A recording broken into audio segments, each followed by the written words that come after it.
السلام عليكم ورحمة الله وبركاته إن الحمد لله نحمده ونستعينه ونستغفره ونعوذ بالله من شرور أنفسنا ومن سيئات أعمالنا من يهده الله فلا مضل له ومن يضلل فلا هادي له وأشهد أن لا إله إلا الله وحده لا شريك له وأشهد أن محمدا عبده ورسوله أما بعد அன்பிற்குரிய சகோதரர்களே, சிடிஜேயின் உங்கள் கேள்வி நேரம் நிகழ்ச்சியூடாக 33வது தொடராக இன்றைய வாரத்திலும் உங்களை சந்திப்பதில் நாம் மகிழ்ச்சி அடைகிறோம். இந்த நிகழ்ச்சி கடந்த 2 மாதங்களாக நம்மால் நடத்த முடியவில்லை.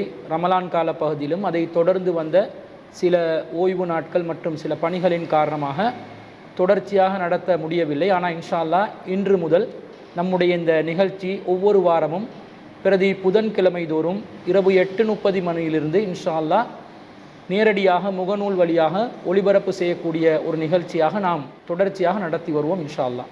இன்றைய வாட்ஸ்அப் கேள்வி பதில் நிகழ்ச்சியிலே முதலாவதாக ஒரு சமகால நிகழ்வு தொடர்பான சில தெளிவுகளை மக்களுக்கு குறிப்பிட வேண்டும் என்று நினைக்கின்றேன். அதாவது இந்த வெசாக் தினம் நம்முடைய நாட்டினுடைய நாட்காட்டின் அடிப்படையிலே மே மாதம் 1ஆம் தேதி வருகிறது. ஆனால் பௌத்த பீடங்களின் தலைவர்களால், மகாநாயக்க தேரர்களால் அதை இந்த மாதத்திலே 30ஆம் தேதி பொசொன் போயா தினம் அன்று வெசாக் போயா தினத்தை அமைத்து கொள்ள வேண்டும் என்று ஒரு கோரிக்கையை அரசாங்கத்திடம் முன்வைத்த காரணத்தினால் இலங்கை அரசாங்கத்தினால் வெசாக் தினத்தை இந்த வருடம் மே மாதத்தில் 30ஆம் தேதிக்கு தள்ளி வைத்திருக்கிறார்கள். அந்த மாற்றத்தை அவர்கள் ஒரு கெசட்டினூடாக அறிவித்தும் இருக்கிறார்கள். 21 ஏப்ரல் 2026ஆம் தேதி வர்த்தமானி அறிவிப்பு எண் 2485 கீழ் 14 என்ற எண்ணின் கீழ் ஒரு வர்த்தமானியை அறிவித்து அரசாங்கத்தினுடைய அமைச்சரவை தீர்மானத்தின் அடிப்படையில் இந்த வெசாக் போயா தினத்தை மே மாதம் 30ஆம் தேதிக்கு மாற்றம் செய்வதாக பௌத்த மகாநாயக்க தேரர்களுடைய கோரிக்கை தான் இதற்கு காரணம் என்று சொல்லி அறிவிக்கப்பட்டிருக்கிறது. இந்த அடிப்படையில் மே மாதம் 26ஆம் தேதியிலிருந்து ஜூன் மாதம் 2ஆம் தேதி வரைக்கும் வெசாக் வாரம் என்று சொல்லி அந்த வெசாக் போயா தினத்தை கொண்டாடுவதற்கான பல தோரணைகள், அலங்காரங்கள், மக்களுடைய ஆன்மீக ரீதியான நடவடிக்கைகள் என்று பலவிதமான ஏற்பாடுகளை பௌத்த மதத்தை பின்பற்றக்கூடியவர்களால் மேற்கொள்ளக்கூடிய ஒரு வாரமாக அரசாங்கத்தினால் அறிவிப்பு செய்திருக்கிறார்கள். இது அவர்களுடைய மத ரீதியான கலாச்சாரமாக வரக்கூடிய ஒன்று. இப்போ என்ன பிரச்சனைன்னு கேட்டால், முஸ்லிம்கள் இந்த வருடத்தில் மே மாதம் 28ஆம் திகதி நாட்காட்டில் இருக்கக்கூடிய திகதியின் பிரகாரம் 28ஆம் திகதி அல்லது பிறை தென்படக்கூடிய அடிப்படையில் இந்த நாட்களில் வித்தியாசங்கள் ஏற்படலாம். அது 29ஆம் திகதியாக கூட இருக்கலாம். இந்த வகையில் இந்த மாதம் ஈதுல் அல்ஹா அஜ்ஜு பெருநாள் தினத்தை 28 அல்லது 29ஆம் திகதி கொண்டாடக்கூடிய ஒரு சூழ்நிலையில் முஸ்லிம் சமூகம் இருக்கிறார்கள். இப்போ என்ன பிரச்சனை வருது? முஸ்லிம்கள் ஹஜ்ஜு கடமையை நிறைவேற்றுவதாக இருந்தால், அதிலும் குறிப்பாக அல் குர்ஆன்ல 22வது அத்தியாயத்தில் 34வது வசனத்தில் அல்லாஹ் தஆலா வலி குல்லி உம்மத்தின் ஜஅல்னா மன்சகன் லியذ்குரு ஸ்மல்லாஹி அலா மா ரஸககும் மின் பஹீமத்தில் அன்ஆம், சாதுவான கால்நடைகளை அவர்களுக்கு வழங்கியதற்காக அல்லாஹ்வின் பெயரை நினைப்பதற்கு ஒவ்வொரு சமுதாயத்திற்கும் ஒரு வழிபாடு முறையை நாம் ஏற்பாடு செய்திருக்கிறோம் என்று அல்லாஹ் சொல்லி ஃபஇலாவுக்கும் இலாஉம் வாஹிதுன் ஃபலஉ அஸ்லிமு வபஸ்ஸிரில் முஹ்பிதீன், உங்கள் இறைவன் ஒரே இறைவன் தான், அவனுக்கே கட்டுப்படுங்கள், பணிந்தோருக்கு நற்செய்தி சொல்லுங்கள் என்று ஒரு குர்ஆன் வசனத்தில் மன்சக்கனாக ஒரு வழிபாடு முறையை ஒவ்வொரு சமுதாயத்துக்கும் அல்லாஹ் ஏற்படுத்தினதா சொல்கிறான். இப்போ இந்த சமுதாயத்துக்கு ஏற்படுத்தப்பட்ட ஒரு மிக முக்கியமான வழிபாடு முறையை பற்றி அதே அத்தியாயத்தில் 22வது அத்தியாயம் 36வது வசனத்தில் அல்லாஹ் சொல்கிறான் வல் புத்ன ஜஅல்நாஹா லகும் மின் ஸாயிரில்லாஹ், பலியிடும் ஒட்டகங்களை உங்களுக்காக அல்லாஹ்வின் மார்க்க சின்னத்தில் ஒன்றாக நாம் ஆக்கியிருக்கிறோம். ஃபதுகுரு ஸ்மல்லாஹி அலைஹா சவாஃப, அவற்றை நீங்கள் நிறுத்தி வைக்கப்பட்ட நிலையில் அதன் மீது அல்லாஹ்வின் பெயரை சொல்லி அருங்கள். வஜ்பத் ஜுனூபுஹா, அது கீழே சாய்ந்த பிறகு விலாப்புறமாக விழுந்த பிறகு ஃபகுலூ மின்ஹா, அதிலிருந்து உண்ணுங்கள். வஅதிமுல் கானிஅ வல் முஅத்தர்ர, யாசிப்பவர்களுக்கும் யாசிக்காதவர்களுக்கும் அதிலிருந்து வழங்குங்கள், உணவு வழங்குங்கள்.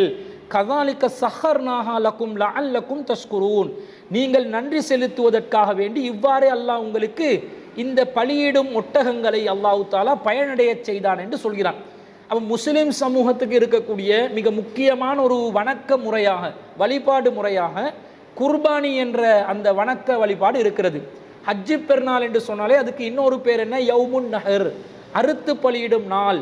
அப்போ அறுத்து பலியிடும் நாளாக ஆடு மாடு ஒட்டகங்கள் போன்ற ஒரு சாதுவான கால்நடையை அல்லாவுக்காக வேண்டி அறுத்து அதை ஏழைகளுக்கு விநியோகம் செய்வதற்காக, இந்த மாமிசங்களோ இரத்தங்களோ அல்லாஹ்க்கு நாங்கள் பலியிடுவது கிடையாது, அல்லாஹ்க்கு நாங்கள் பூஜை செய்வது கிடையாது. அல்லாவின் பெயரை சொல்லி எந்த இறைவன் அவற்றை படைத்தானோ அந்த இறைவனுடைய அனுமதியை எடுத்துக்கொண்டு அவற்றை அறுத்து அதன் மாமிசங்களை அறுப்பவர்களுக்கும் ஏழைகளுக்கும் அதை தேவைப்படுபவர்களுக்கும் விநியோகம் செய்யக்கூடிய விதத்தில் தான் இந்த குர்பானியை அல்லாஹ் அமைத்திருக்கிறான். அதையும் அல்லாஹ் சொல்கிறான். 22வது அத்தியாயம் 37வது வசனத்தில், லை யனாலல்லாஹு லுஹூமுஹா வலா திமாஉஹா, அவற்றின் மாமிசங்களோ இரத்தங்களோ அல்லாஹ்வை அடையாது.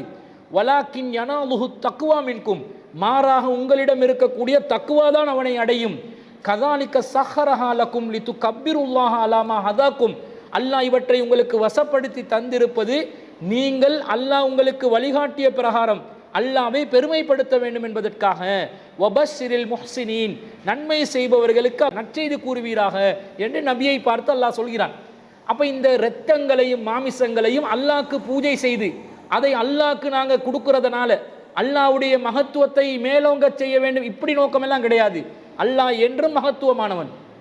இந்த மாமிசங்களை ஏழைகளுக்கு கொடுக்கணும், ஏழைகள் இதன் மூலமாக பயனடையணும், அறுப்பவர்களும் அந்த மாமிசத்தை உண்டு அவர்களும் மகிழலாம் என்ற நோக்கத்தில் மனிதாபிமானத்தோடு மனிதர்களுக்கு உணவளிக்கக்கூடிய விதத்தில் தான் இந்த கிரியையை இறைவன் ஏற்படுத்தியிருக்கிறான். இந்த குர்பான் என்ற வணக்கம் முஸ்லிம்கள் ஹஜ்ஜி பெருநாள் தினத்தில் செய்ய வேண்டும். நம்முடைய நிலைப்பாடு மார்க்க ஆதாரத்தின் அடிப்படையில் அது ஹஜ்ஜி பெருநாள் தினம் அன்று மாத்திரம்தான் கொடுக்கப்பட வேண்டும்.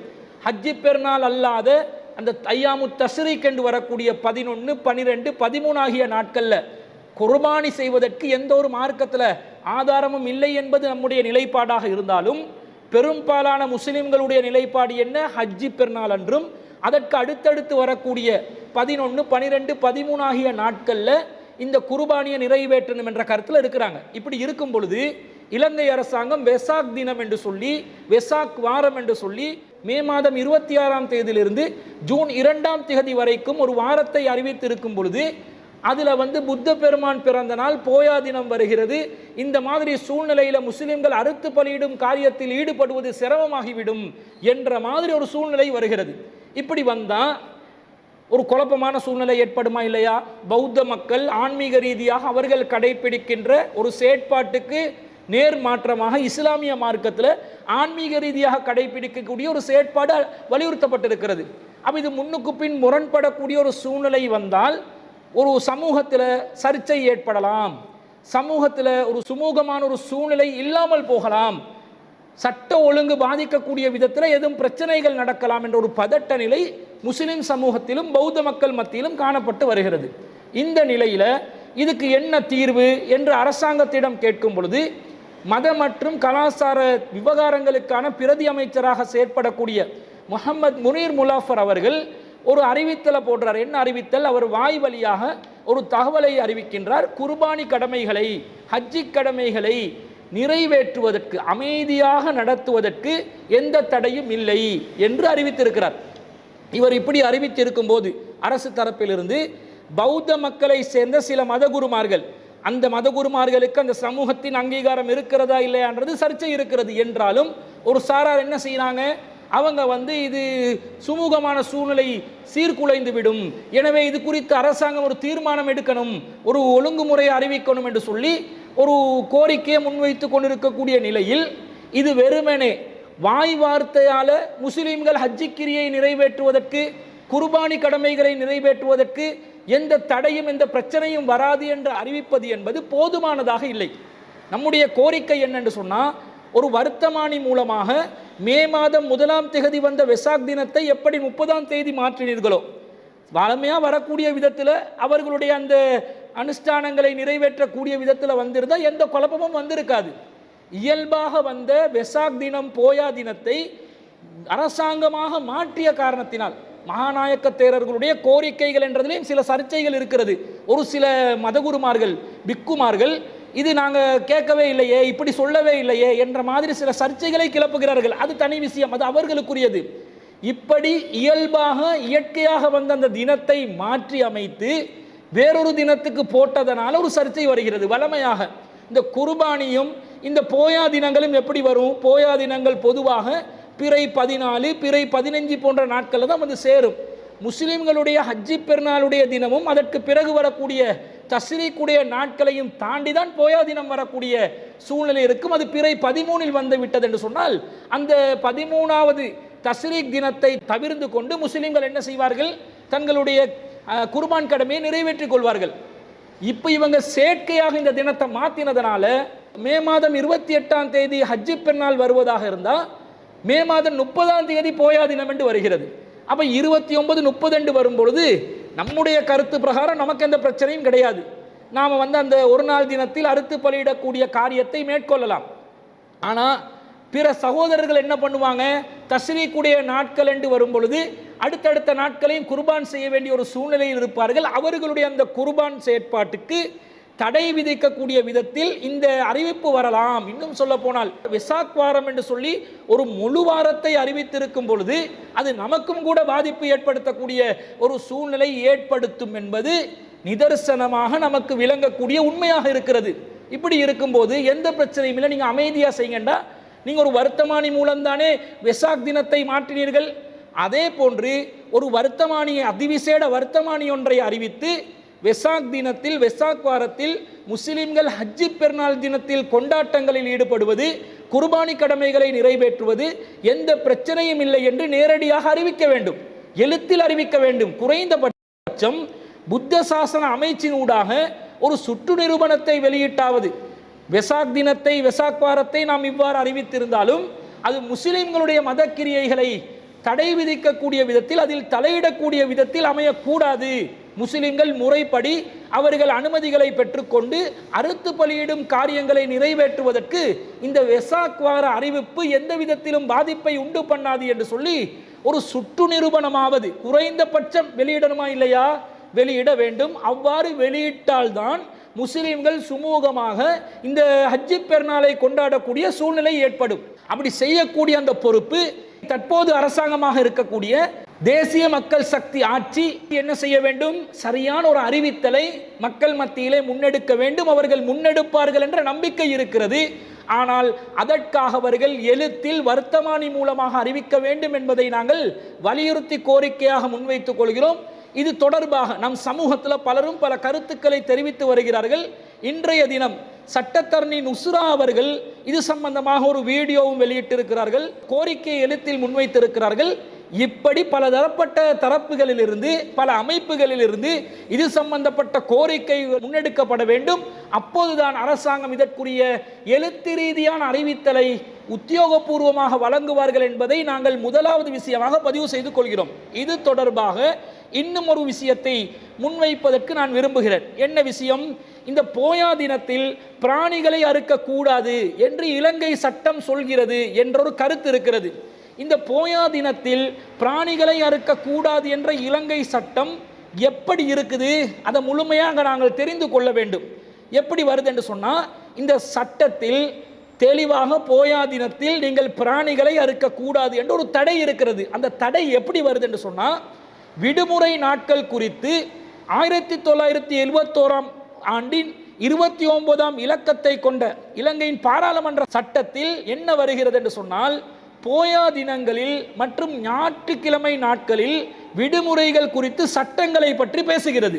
அதிலே 14வது எண்ணை கொண்ட சட்டத்தில் என்ன சொல்லப்படுகிறது? No person shall on any full moon poya day slaughter any animal for the purpose of sale or sell or offer for sale the flesh of any animal என்றுதான் குறிப்பிடப்பட்டுள்ளது. அதனுடைய அர்த்தம் என்ன? ஏதேனும் ஒரு பௌர்ணமி போயா தினத்தில் எந்த நபரும் விற்பனை நோக்கத்திற்காக எந்த ஒரு விலங்கையும் அறுக்கக்கூடாது, அல்லது எந்த விலங்கின் இறைச்சியையும் விற்கவோ விற்பனைக்கு வழங்கவோ கூடாது என்றுதான் அந்த சட்டத்தில் இருக்குது. சட்டம் என்ன சொல்லுது?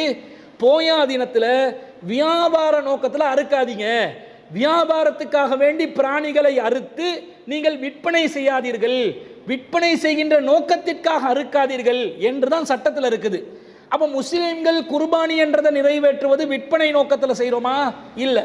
அது ஒரு ஆன்மீக ரீதியாக மத ரீதியான ஒரு கிரியையாக நன்மையை எதிர்பார்த்த ஒரு காரியமாக புண்ணிய காரியமாக முஸ்லிம்கள் அதை நிறைவேற்றி வருகிறார்கள். இப்போ இந்த சட்டத்தின் மூலமாக குர்பான் நாள் அன்று சரியாக போயா வந்து விழுந்தாலும் அந்த நாளில் குர்பான் என்ற காரியத்தை நிறைவேற்றுவதற்கு தற்போது உள்ள சட்டத்தில் ஏதாவது தடை இருக்குதான்னு கேட்டால் தடையிலான நடைமுறையில் என்ன செய்கிறாங்க, இது எந்த காரணத்தை கொண்டும் நீங்கள் அறுக்கவே கூடாது என்று சொல்லி ஒரு பிராக்டிஸை கொண்டு வர்றாங்க. அப்போ இது சம்பந்தமாகவும் இலங்கை அரசாங்கத்தில் சட்ட ரீதியான சரியான ஒரு விளக்கம் கொடுக்கப்பட வேண்டும். சட்டத்தில் ஒன்று இருக்குது, நடைமுறையில் ஒன்று இருக்குது, ஒரு முரண்பாடு தோற்றுவிக்கப்படுகிறது.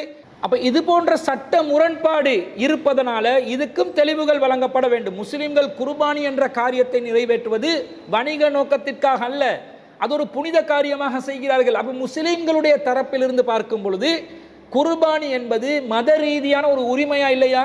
இலங்கை அரசியல் சாசனத்தில் 14வது சரத்தில் தெளிவாக ஒருவர் தான் விரும்பும் மதம் சார்ந்த விஷயத்தை நம்புவதற்கும் அதை நடைமுறைப்படுத்துவதற்கும் தனிநபராகவோ கூட்டாகவோ சேர்ந்து அதை பகிரங்கப்படுத்துவதற்கும் இலங்கை அரசாங்கம் எந்த விதத்திலும் தடை விதிக்காது என்று சொல்லுதா இல்லையா?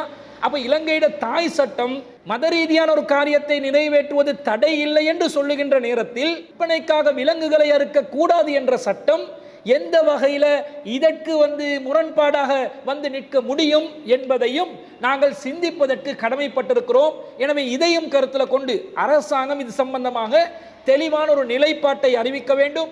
ஹஜ் பெருநாள் தினத்தில் குர்பானி பணிகளை செய்வதற்கு முஸ்லிம்களுக்கு எந்த ஒரு இடையூறும் வரக்கூடாது என்ற அறிவித்தலை வர்த்தமானி மூலமாகவே இலங்கை அரசாங்கம் அறிவிக்க வேண்டும். அல்லது குறைந்தபட்சம் மத விவகாரங்களுக்கான அமைச்சினூடாக ஒரு சுற்று நிரூபணம் மூலமாகவது இந்த தகவலை உத்தியோகபூர்வமாக இலங்கை அரசாங்கம் அறிவிக்க வேண்டும் என்பதோடு இந்த குர்பானி சம்பந்தமாக போயா தினத்தில் பிராணிகளை அறுப்பது சம்பந்தமாக நன்மையான காரியமாக மார்க்க அனுஷ்டானமாக ஒரு விலங்கை அறுப்பது குறித்து சட்டம் இதிலே தடை விதிக்கப்பட்ட நிலையில் இருக்கிறதா இல்லையா என்பதையும் தெளிவுபடுத்தக்கூடிய விதத்தில் இது சம்பந்தப்பட்ட ஒரு நிலைப்பாட்டை அரசாங்கம் அறிவிக்க வேண்டும் என்பது சிலோன் தௌஹீத் ஜமாத்தின் மிக முக்கியமான கோரிக்கையாக இந்த இடத்திலே நாம் பதிவு செய்கின்றோம். இது இந்த சமகால நிகழ்வாக முஸ்லிம்களும் தெளிவு பெற வேண்டிய, முஸ்லிம் அல்லாதவர்களும் தெளிவு பெற வேண்டிய ஒரு முக்கியமான விவகாரம் என்பதனால இதை இன்ற வாரத்தில் சமகால நிகழ்வுக்குள்ளே நாம் எடுத்து அது சம்பந்தமான விளக்கங்களை தந்திருக்கிறோம்.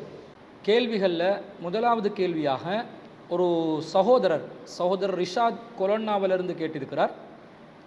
புதிய பிறந்த குழந்தைக்கு பேர் வைக்கும்போது அந்த பேரின் அர்த்தத்தை கட்டாயம் பார்க்க வேண்டுமா, இதற்கும் விளக்கம் வேண்டும் என்று அந்த சகோதரர் கேட்டிருக்கிறார். அதாவது ஒரு குழந்தைக்கு பேர் வைக்கும்போது அந்த பேரின் அர்த்தத்தை கட்டாயமாக பார்க்கணுமா கவனிக்கணுமான்னு கேட்குறார். ஒரு குழந்தை பிறந்தவுடன் அந்த குழந்தைக்கு அடுத்ததாக ஒரு நல்ல பேரை வைக்கணும், நல்ல பேரை சூட்டணும் என்றதை நாங்கள் எல்லாரும் ஆசைப்படுறோம். அந்த பேருக்கு ஏற்ற மாதிரி அந்த குழந்தை இருக்கணும், அந்த குழந்தை வளரணும், அந்த பேருக்கு ஏற்ற மாதிரி அந்த குழந்தையுடைய எண்ணங்கள் அமையணும் என்றெல்லாம் சொல்லி நம்மள பெரும்பாலானவங்க ஒரு மனதில் ஒரு ஆசையை வைத்து கொண்டு தான் பேர்களை சூட்டுறாங்க. ஆனால் சில பேர் என்ன செய்கிறாங்கண்டா, குழந்தைகளுக்கு அழகான பேர்களை வச்சாலும் அந்த பேர்களில் மோசமான சில கருத்துக்கள் இருப்பதையெல்லாம் பார்க்குறோம். அதெல்லாம் கவனிக்காமலேயே பேர்களை வைப்பாங்க. பொதுவாக நபி ஸல்லல்லாஹு அலைஹி வஸல்லம் அவர்கள் இந்த பேர் சூட்டும் விஷயத்தில் நமக்கு என்ன வழிகாட்டி இருக்கிறாங்கன்னு கேட்டால், அஹ்மதில் 20704வது செய்தியாக பதிவு செய்யப்படுகின்ற ஒரு ஹதீஸை அபூ தர்தா ரலியல்லாஹு அன்ஹு அவர்கள் அறிவிக்கிறார்கள். இன்னக்கும் துதுஊன யௌமல் கியாமத்தி பி அஸ்மாஇக்கும் வ அஸ்மாஇ ஆபாஇக்கும். மறுமை நாளில் உங்களுடைய தந்தையின் பெயருடன் உங்களது பெயரால் நீங்கள் அழைக்கப்படுவீர்கள். ஃபஹஸ்ஸினு அஸ்மாஅக்கும், உங்களுடைய பெயர்களை நீங்கள் அழகுபடுத்திக் கொள்ளுங்கள் என்று நபி ஸல்லல்லாஹு அலைஹி வஸல்லம் சொல்லியிருக்கிறாங்க. அப்போ பேர்கள் அழகாக இருக்கணும் என்றது நமக்கு இந்த ஹதீஸிலிருந்து விளங்குது.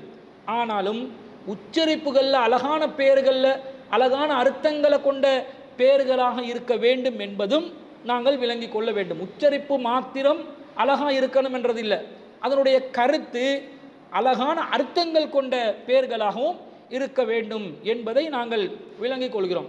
இஸ்லாத்தில் இந்த சகுனம் என்பது கிடையாது தானே. ஒரு காரியத்தை நாங்கள் நிறைவேற்றுவதாக இருந்தால் நல்ல காரியமாக அது அமையணும் என்பதற்காக வேண்டி ஒரு நல்ல சகுனம் இருந்தால் மாத்திரம் அந்த காரியத்தில் ஈடுபடுவதும், கெட்ட சகுனமாக இருந்தால் அந்த காரியத்தில் ஈடுபடாமல் இருப்பதும் என்ற மாதிரி ஒரு நிலைப்பாடு இஸ்லாத்தில் கிடையாது. சகுனம் என்பதே இஸ்லாத்தில் கிடையாதுன்னு நபி ஸல்லல்லாஹு அலைஹி வஸல்லம் சொல்லியிருக்கிறாங்க.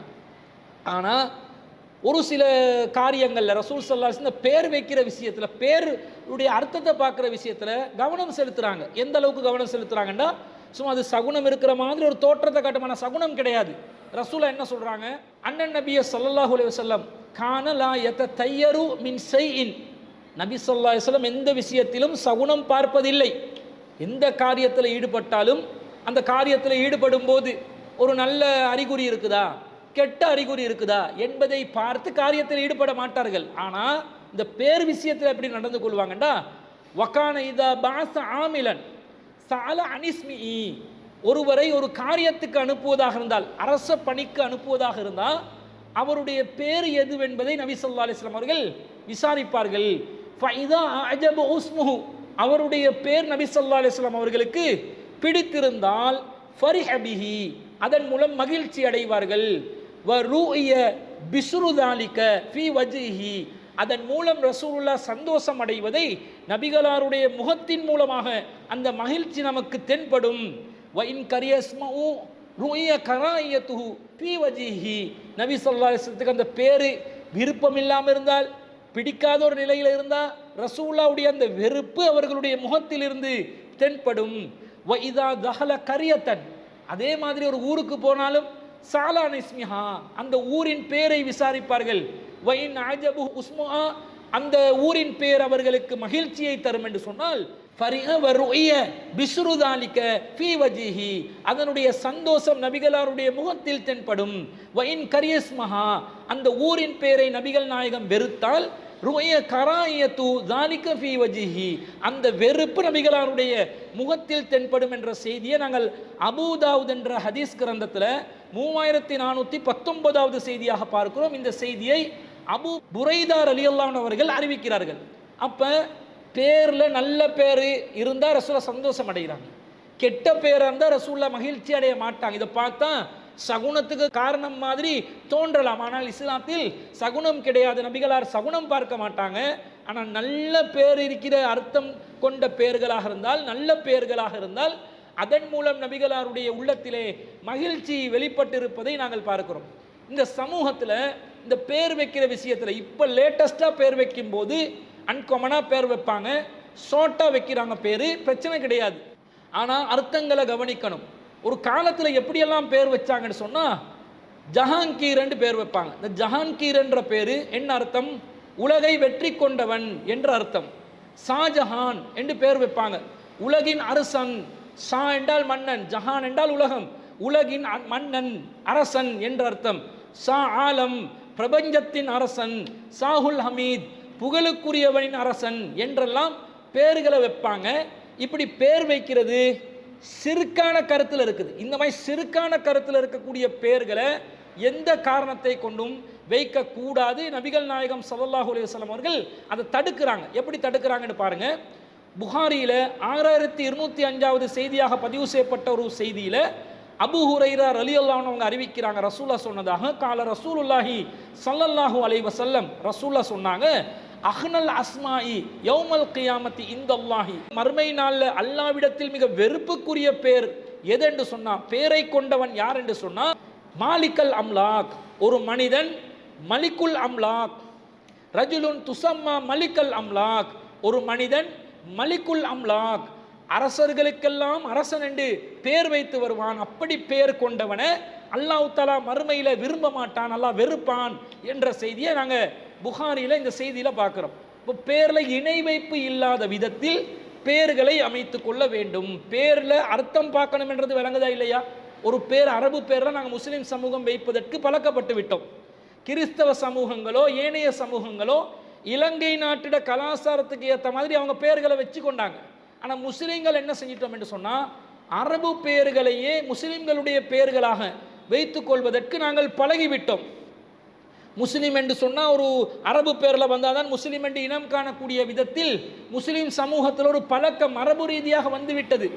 வேறு சில நாடுகளில், இந்தோனேசியா போன்ற நாடுகளில் அதிகமான முஸ்லிம்கள் வாழக்கூடிய ஒரு நாட்டில் அவர்கள் அந்த நாட்டிட கலாச்சாரத்துக்கு ஏற்ற மாதிரியே பேரை வச்சு கொள்வாங்க. இஸ்லாத்தில் அதுக்கெல்லாம் தடை கிடையாது. நபி ஸல்லல்லாஹு அலைஹி வஸல்லம் காலத்தில் இஸ்லாத்தை ஒற்றை ஏற்றுக்கொண்டதனால பேரில் மாற்றங்கள் எல்லாம் செய்யலை, கருத்து பிழையன் தான் மாற்றி கொண்டாங்களே தவிர இஸ்லாத்துக்கு வந்ததனால பேரை மாற்றணும் என்றெல்லாம் சட்டம் வச்சிருக்கல. உமர் ரலியல்லாஹு அன்ஹு அவர்கள் இஸ்லாத்தை தழுவுவதற்கு முன்பதாகவும் உமர் தான், இஸ்லாத்தை தழுவிய பிறகும் உமர் தான்.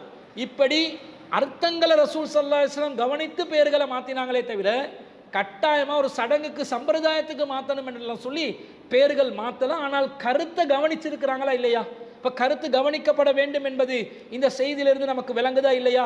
சில பேர்களை ரசூல் ஸல்லல்லாஹு அலைஹி வஸல்லம் வேண்டுமென்றே மாற்றுவாங்க, கூப்பிட்டு இந்த கருத்து நல்லமில்ல மாற்றுங்கன்னு மாற்றுவாங்க. உதாரணமாக சொல்வதாக இருந்தால் ஒரு செய்தி வருகிறது, அதிலே ஹானி ரலியல்லாஹு அன்ஹு அவர்கள் அவங்களுக்கு மக்கள் அபுல் ஹக்கம் என்று பேர் வச்சாங்க. அவர் அறிவிக்கிறார், அன்னஹு லம்மா வஃபத இலா ரசூலில்லாஹி ஸல்லல்லாஹு அலைஹி வஸல்லம், ரசூல் ஸல்லல்லாஹு அலைஹி வஸல்லம் அவர்களிடம் ஹானி ரலியல்லாஹு அன்ஹு அவர்கள் வந்த நேரத்தில் சமியஹு வஹும் யகுனூன ஹானி அன் அபுல் ஹக்கமி, ஞானத்தின் தந்தை ஹானி ரலியல்லாஹு அன்ஹு அவர்களை ஞானத்தின் தந்தை என்று சொல்லி அந்த மக்கள் ஒரு குறிப்பு பெயரால் அழைத்து வந்ததை நபிகள் நாயகம் ஸல்லல்லாஹு அலைஹி வஸல்லம் அவர்கள் செய்மடுத்தார்கள். ஃபதஆஉ ரசூலுல்லாஹி ஸல்லல்லாஹு அலைஹி வஸல்லம், அவரை ரசூல் ஸல்லல்லாஹு அலைஹி வஸல்லம் அவர்கள் அழைத்தார்கள். ஃபகால லஹு இன்னல்லாஹ உவல் ஹக்கமு வ இலையில் ஹுக்மு ஃபலிம துகன்னா அபல் ஹக்கம், அல்லாஹ் தான் ஹக்கீமாக இருக்கிறான், அல்லாஹ் தான் ஞானமிக்கவனாக இருக்கிறான், அவனுக்கு தான் ஹுக்குமும் இருக்கிறது, அதிகாரமும் இருக்கிறது.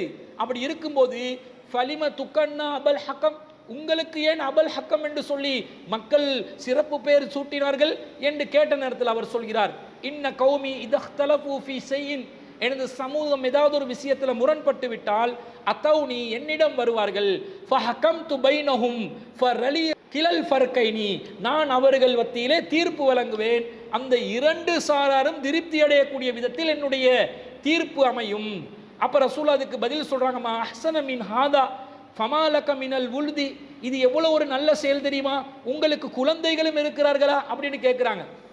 அப்ப மக்கள் மத்தியிலே இரண்டு பிளவுகளாக பிளவுபடுத்தப்பட்ட நிலையில் அவர்களுக்கு நியாயத்தின் அடிப்படையில் இரண்டு சாராரும் ஏற்றுக்கொள்ளக்கூடிய விதத்தில் தீர்ப்பு வழங்குவது என்பது ஒரு நல்ல காரியம். அந்த காரியத்தை செஞ்சதுனால தான் ஹானி ரலியல்லாஹு அன்ஹு அவங்களுக்கு இந்த அபுல் ஹக்கம் என்ற பெயரை அவர்கள் சிறப்பாக சூட்டினார்கள். ஆனால் ரசூல்லா அந்த அபுல் ஹக்கம் என்றதை தொடர்ச்சியாக அவருடைய பெயராக இருப்பது விரும்பவில்லை. ரசூல்லா கேட்குறாங்க, ஃபமாலக மினல் உலுதி, உங்களுக்கு குழந்தைகள் இருக்கிறார்களா?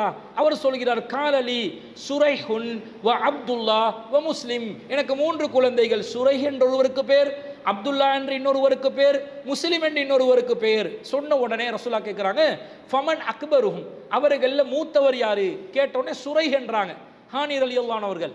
அப்ப ரசூலா சொல்றாங்க, ஃபஅன்த அபூ சுரைஹின், இனிமேல் உங்களுடைய சிறப்பு பேர் அபூ சுரைஹ் தான், நீங்க அபூ சுரைஹ் என்று பேர் வைத்துக் கொள்ளுங்கள். ஃபதஆ லஹு வலதிஹி, ரசூலுல்லாஹ் அவருக்காகவும் அவருடைய குழந்தைகளுக்காகவும் துஆ செய்தார்கள் என்ற செய்தியை நாங்கள் ஹானி ரலியல்லாஹு அன்ஹு அவர்கள் அறிவிக்கக்கூடிய செய்தியை நசாயில 5292வது செய்தியா பார்க்கிறோம். அப்ப அபுல் ஹக்கம் என்ற பெயரை ரசூல் ஸல்லல்லாஹு அலைஹி வஸல்லம் அவர்கள் அபூ சுரைஹ் என்று மாற்றி இருக்கிறார்கள். அதற்கு ஒரு காரணத்தை முன்வைத்தார்கள். அந்த கருத்து அது அல்லாஹ்வுக்குரியது, அது நீங்க வச்சுக்கொள்ள முடியாது என்று மாற்றியதை நாங்கள் பார்க்கிறோம். அதே போன்று இன்னொரு நபி தோழர் அவர் ரசூல் ஸல்லல்லாஹு அலைஹி வஸல்லம் அவர்களிடம் வந்த நேரத்தில் ரசூல் அவங்களோட பேரை மாத்துறாங்க. கானஸ்மு அபி ஃபில் ஜாஹிலியா அசீசன், அந்த நபி தோழருடைய மகன் அறிவிக்கிறார், என்னுடைய தந்தையின் பெயர் அறியாமை காலத்தில் என்னுடைய தந்தையின் பெயர் அசீஸ் என்று இருந்தது, மிகைத்தவர் என்ற அர்த்தம். அது அல்லாஹ்வுடைய ஒரு திருநாமம், மிகைத்தவன் என்ற அர்த்தத்தில் இருக்கிறது. ஃபஸம்மாஹு ரசூலுல்லாஹி ஸல்லல்லாஹு அலைஹி வஸல்லம் அப்துர் ரஹ்மான், நபி ஸல்லல்லாஹு அலைஹி வஸல்லம் அவர்கள் அவருக்கு அப்துர் ரஹ்மான் என்று பெயர் வைத்தார்கள். அப்ப அப்துர் ரஹ்மான் என்று அசீஸ் என்ற பெயர் அப்துர் ரஹ்மான் என்று ரசூலா மாத்துறாங்க. இந்த அசீஸ் என்ற பெயரு அல்லாஹ்வுக்குரியது. அந்த அல்லாஹ்வுக்குரிய பெயர்கள், அல்லாஹ்வுடைய அஸ்மாவுல் ஹுஸ்னால வரக்கூடிய பெயர்கள் மக்கள் வைத்துக் கொள்ளலாம். ஆனால் இந்த மாதிரி மிகைத்தவன் என்ற மாதிரி கருத்துள்ள இத்தகைய பெயர்களாக இருந்தால் அந்த மாதிரி பெயர்களை ஏனையவர்கள் சூட்டிக்கொள்ள கூடாது என்ற கருத்து இந்த ஹதீஸ்ல இருந்து வருது. கருத்தை பார்த்து ரசூல்லா பெயர்களை மாற்றி இருக்கிறாங்க என்பதை நாங்கள் பார்க்கிறோம். இந்த செய்தி முஸ்னத் அஹ்மதுல 16944வது செய்தியாக பதிவு செய்யப்பட்டிருக்கிறது. இன்னும் சில பெயர்களை ரசூல்லா கருத்தை கவனத்தில் கொண்டே இத்தகைய பெயர்களை சூட்டிக்கொள்ளவே வேண்டாம் என்று தடை விதிச்சிருக்கிறாங்க. என்ன பெயர் என்று சொன்னா, நபிகள் நாயகம் ஸல்லல்லாஹு அலைஹி வஸல்லம் அவர்கள் சொன்னதாக சமுரா பின் ஜுந்துப் ரலியல்லாஹு அன்ஹு அவர்கள் அறிவிக்கிறார்கள். கால நஹானா ரசூலுல்லாஹி ஸல்லல்லாஹு அலைஹி வஸல்லம், ரசூலாங்களுக்கு தடை விதித்தார்கள். நம்முடைய அடிமைகளுக்கு இந்த 4 பெயர்களை வைக்க வேணாண்டு ரசூலா தடை செஞ்சாங்க. முதலாவது பேர் அஃப்லஹ, வெற்றி அடைந்தவன், வெற்றியாளன். வ ரபாஹின், லாபம். வ யசாரின், சுலபம். வ நாஃபிஇன், பயனளிப்பவன். இது போன்ற கருத்தில் உள்ள பெயர்களை சூட்ட வேண்டாம் என்று ரசூல்லா தடை விதிச்சதா வருது. ஏன் இப்படி தடை விதிக்கிறாங்கன்னு சொன்னா, ஒருத்தருக்கு நாஃபி இருக்கிறாரா என்று கேட்டா பயனளிப்பவன் இருக்கிறானான்னு கேட்கிறோம் என்று அர்த்தம். வீட்டில் போய் நாஃபி இருக்கிறாரா, பயனளிப்பவன் இருக்கிறாரா என்று கேட்கிறோம். இந்த நாஃபி இல்லை, பயனளிப்பவன் இல்லை என்று சொன்னா அந்த நாஃபி என்பவரை அந்த வீட்டுக்கு பயனளிக்காத ஒருவன் மாதிரி அந்த கருத்தை தந்துடும். அதே போல லாபம் இருக்கிறாரா, ரபாக இருக்கிறாரான்னு கேட்டால் லாபம் இருக்கிறாரா வீட்டில் என்று அர்த்தம். அப்போ அவங்க லாபம் இல்லை, ரபாக இல்லைண்டா லாபம் இல்லை இந்த வீட்டுக்கு என்ற மாதிரி கருத்துக்கள் வரும் என்பதனால இது போன்ற கருத்து வரக்கூடிய பெயர்களை வைக்காதீங்கன்னு ரசூல்லா தடுத்து இருக்கிறாங்க. இன்னும் சொல்ல போனால் ரசூலுல்லாவுடைய குன்னியத்தாக சிறப்பு பெயராக வரக்கூடிய அபுல் காசிம் என்ற பெயரையும் மற்றவர்கள் சூட்டிக் கொள்ளாதீங்க, இந்த முஹம்மது என்ற பெயரை வேணுமெண்டா சூட்டிக் கொள்ளுங்க என்று ரசூலா சொல்றாங்க. அன்ன ரஜுலன் மினல் அன்சாரி உலித லஹு குலாமுன், ஒரு அன்சாரி தோழருக்கு ஒரு மகன் பிறக்கிறார். ஃபஅராத அன் யுஸம்மியஹு முஹம்மதன், முஹம்மது என்று அவருக்கு பேர் வைக்கிறதுக்கு அவர் விரும்பி ரசூலாவிடம் கேட்ட நேரத்தில் ரசூலா சொல்றாங்க, அஹ்சன்தல் அன்சார், அன்சாரி தோழரை நீங்கள் அழகான வேலையை செஞ்சீங்க. சம்மோ பி இஸ்மி, என்னுடைய பெயரை நீங்கள் தாராளமாக உங்களுடைய குழந்தைகளுக்கு சூட்டிக் கொள்ளலாம். வலா தக்தனு பிகுன்யதி, ஆனால் என்னுடைய சிறப்பு பெயர் அபுல் காசிம் என்ற பெயரை குழந்தைகளுக்கு சூட்டாதீர்கள், அது எனக்குரியது, பிரத்யேகமானது என்று ரசூலா சொன்னதிலிருந்தெல்லாம் கருத்தை ரசூல் ஸல்லல்லாஹு அலைஹி வஸல்லம் கவனித்து இருக்கிறார்கள். சிறுக்கான கருத்து இருக்கவே கூடாது. சில குறிப்பிட்ட கருத்துக்கள் அந்த பெயர்களில் இருந்தால் அந்த பெயர்களையும் வைக்கக்கூடாது. அல்லாஹ்வுடைய அதிகாரம், ஆற்றல், பண்புகளை குறிக்கக்கூடிய விதத்தில் அல்லாஹ்வுக்குரிய, அல்லாஹ்வை மாத்திரம் குறிக்கக்கூடிய இந்த மிகைத்தவன் போன்ற பண்புகளை கொண்ட பெயர்களாக இருந்தால் அத்தகைய பெயர்களை அல்லாஹ்வுடைய அடிமை என்ற அப்து என்ற வார்த்தையை சேர்த்தே வைத்துக் கொள்வது சிறந்த கருத்தாக இருக்கிற மாதிரி இஸ்லாத்தில் நபிகள் நாயகம் ஸல்லல்லாஹு அலைஹி வஸல்லம் அவர்கள் வலியுறுத்தி இருப்பதை நாங்கள் பார்க்குறோம். சில கெட்ட அர்த்தங்களை கொண்ட பெயராக இருந்தால் அதை வைக்கக்கூடாது என்றெல்லாம் சட்டம் இருக்கும் பொழுது அர்த்தத்தை கவனிக்கத்தான் வேண்டும். அர்த்தம் தவறாக இருந்தால் மாற்ற வேண்டும். இஸ்லாத்துக்கு ஒருவர் பெயரை மாற்றி தான் ஆகணும் என்றது சட்டம் இல்லை. ஆனால் கருத்து பிழையாக இருந்தால் கண்டிப்பாக மாற்றி ஆகணும் என்பது நமக்கு இதிலிருந்து விளங்குறது. பாரம்பரிய முஸ்லீமாக இருந்தாலும் சரி, இஸ்லாத்துக்கு வந்த முஸ்லீமாக இருந்தாலும் சரி, பேரில் அர்த்தத்தை கவனித்து தான் பேரை வைக்கணும் என்பது இதிலிருந்து நாங்கள் தெளிவாக புரிந்து கொள்கிறோம். உச்சரிப்புக்கு இலகுவாக இருக்கிறது என்பதனால அர்த்தமே இல்லாத பெயர்களை வைப்பதும் இஸ்லாமிய மார்க்கம் வலியுறுத்திய ஒரு காரியம் அல்ல. அதே நேரத்தில் கெட்ட அர்த்தங்கள் நல்ல உச்சரிப்பில் வந்தாலும் கண்டிப்பாக அந்த பெயர்களை தவிர்த்து கொள்ளவே வேண்டும் என்பது நாம் இந்த செய்திகளிலிருந்து புரிந்து கொள்கிறோம். இதுதான் அந்த கேள்வி கேட்ட சகோதரருக்கு நாம் பதிலாக பதிவு செய்து கொள்கிறோம்.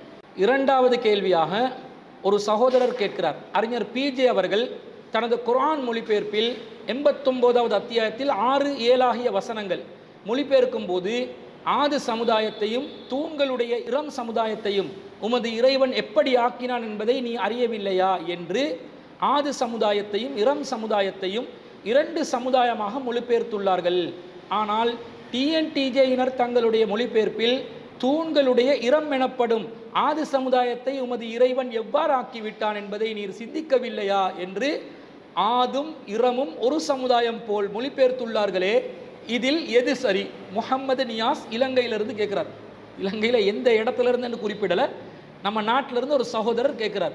அவர் என்ன கேட்குறாருன்னா, அல் குர்ஆனில் சூரத்துல் ஃபஜ்ரில் 89வது அத்தியாயத்தில் 6-7 ஆகிய வசனங்களில் அல்லாஹ் தஆலா கேட்கும்போது அலம் தர கைஃப ஃபஅல ரப்புக பிஆதின் இரமதாத்தில் இமாத் என்று அல்லாஹ் கேட்கிறான். என்ன கேட்குறான்? ஆது சமுதாயத்தை, தூண்களுடைய இரம் சமுதாயத்தை எவ்வாறு ஆக்கினான் என்று அல்லாஹ் கேட்கிறான். அறிஞர் பிஜே அவர்களுடைய மொழிபெயர்ப்பில் ஆது சமுதாயத்தையும் தூண்களுடைய இரம் சமுதாயத்தையும் என்றது ரெண்டு சமுதாயம் போல மொழிபெயர்த்திருக்கிறார். ஆனால் டிஎன்டிஜே வெளியிட்ட குர்ஆன் மொழிபெயர்ப்பில் தூண்களுடைய இரம் எனப்படும் ஆது சமுதாயம் என்று ஒரே சமுதாயமாக குறிப்பிடுகிறார்கள். இந்த ரெண்டில் எது சரி? ஆது சமுதாயம் இரம் சமுதாயம் என்பது இரண்டு சமூகங்களா அல்லது ஒரு சமூகமான்னு கேட்கிறார். அறிஞர் பிஜே அவர்கள் தனது மொழிபெயர்ப்பில் ஆது சமுதாயத்தையும் தூண்களுடைய இரம் சமுதாயத்தையும் உமது இறைவன் எப்படி ஆக்கினான் என்பதை நீர் அறியவில்லையாண்டு ரெண்டு சமுதாயங்களை சொல்ற மாதிரி என்றதை போட்டு தான் மொழிபெயர்த்து இருக்கிறார். அது மாற்று கருத்து இல்லை. ஆனால் அப்படி மொழிபெயர்த்தது சரியான்னு கேட்டால் அப்படி மொழிபெயர்ப்பது தவறுதான். இதை ஆத் சமுதாயம் என்பதும் இரம் சமுதாயம் என்பதும் இரண்டு சமுதாயங்கள் அல்ல, அது ஒரே ஒரு சமுதாயம்தான் என்பதற்கு அந்த வசனத்தில் பயன்படுத்தப்பட்டிருக்கக்கூடிய வாசக அமைப்பே ஆதாரமாக இருக்கிறது. ஏண்டா அல்லாஹ் தஆலா அலம் தர கைஃப ஃபஅல ரப்புக பிஆதின் இரமதாத்தில் இமாத், அல்லாஹ் எப்படி கேட்கல அலம் தர கைஃப ஃபஅல ரப்புக பிஆதின் வ இரமதாத்தில் இமாத் என்று அல்லாஹ் கேட்கல. ஆது சமுதாயத்தையும் தூண்களுடைய இரம் சமுதாயத்தையும் என்று வாவுல அத்துஃப்ல அல்லாஹ் கேட்கல. எப்படி கேட்கிறான்? தூண்களுடைய இரம் எனப்படும் ஆது சமுதாயம் என்ற கருத்துல தான் அந்த வாசக அமைப்பு வருகிறது. இதுக்கு அரபு இலக்கணத்தில் என்ன சொல்லுவாங்கன்னு சொன்னால், இந்த இரம் ஆதையும் ரெண்டையும் சேர்த்து பதில் செஞ்சிருக்கிறாங்க. ஒரு வார்த்தை அடுத்த வார்த்தை அதை பின்தொடரக்கூடிய வார்த்தை அதன் விளக்கமாக வந்துவிடும். இந்த ரெண்டுமே ஒரே குழுவை சொல்லக்கூடியது அல்லது அத்துஃபு பயான் என்று சொல்வார்கள். ஒரு சொல்லுக்குரிய விளக்கமாக இணைப்பு விளக்கமாக அடுத்த சொல் வந்திருக்கிறது என்று அரபு இலக்கணத்தில் சொல்லுவாங்க. இதுதான் தஃசீர் அறிஞர்களும் பல இடங்களில் இந்த இலக்கண விதி பிரகாரம் இது ஒரே சமுதாயத்தை குறிக்கிறது என்று தான் சொல்கிறார்கள்.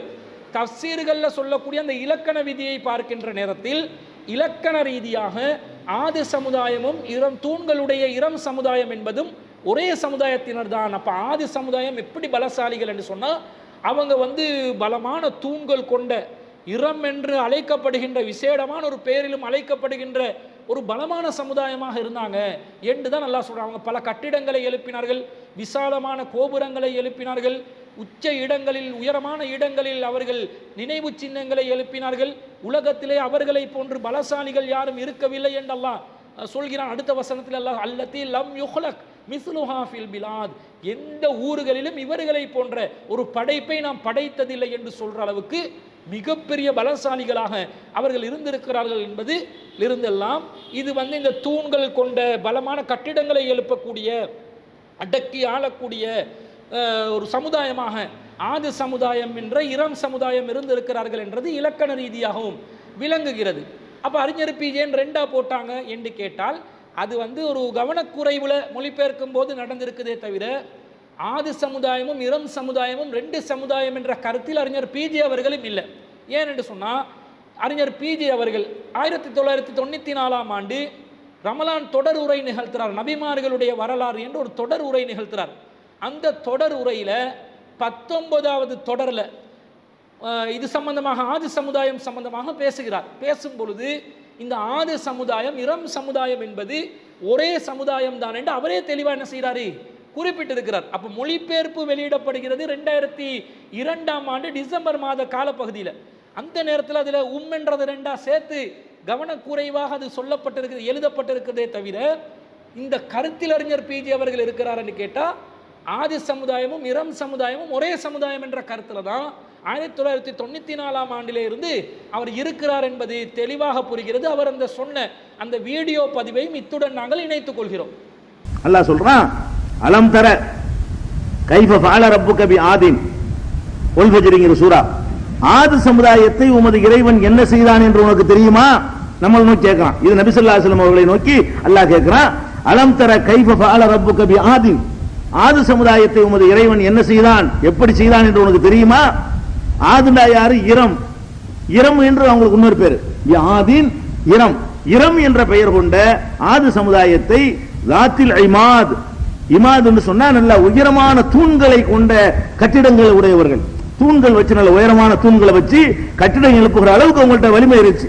அந்த மாதிரியான உயரமான தூண்களுடைய கட்டிடங்கள் எழுப்பி வாழ்ந்த ஆது சமுதாயத்தை உமது இறைவன் என்ன செய்தான் என்று பார்க்கவில்லையா அப்படின்னு சொல்லிட்டு அல்லதி லம் யுஹ்லக் மிஸ்லுஹா ஃபில் பிலாத், அவர்களை போன்று உலகத்தில் எங்கும் படைக்கப்பட்டது இல்லை. அல்லாஹ்வே சொல்றான், படைச்சவன் சொல்றான், படைச்சவனே சொல்றான், அந்த மாதிரி ஒரு சமுதாயத்தை நான் படைக்கல, ரொம்ப கூடுதலான சக்தியை வலிமையை கொடுத்து படைச்சிருந்தேன் அப்படின்னு அல்லாஹ்வே சிலாகித்து சொல்லுகிற அளவுக்கு அவர்கள் ரொம்ப வலிமை மிக்கவர்களா இருந்தாங்க. இவ்வளவுதான் விஷயம். அப்ப இந்த வீடியோவை பார்க்கும்போது தெளிவாக விளங்குகிறதா இல்லையா? ஆதும் இரம் சமுதாயமும் ஒரே சமுதாயம் என்ற கருத்துல தான் அறிஞர் பிஜி அவர்கள் இருக்கிறார்கள். ஆனா மொழிபெயர்ப்புல இப்படி ரெண்டு மாதிரி வந்திருக்குது.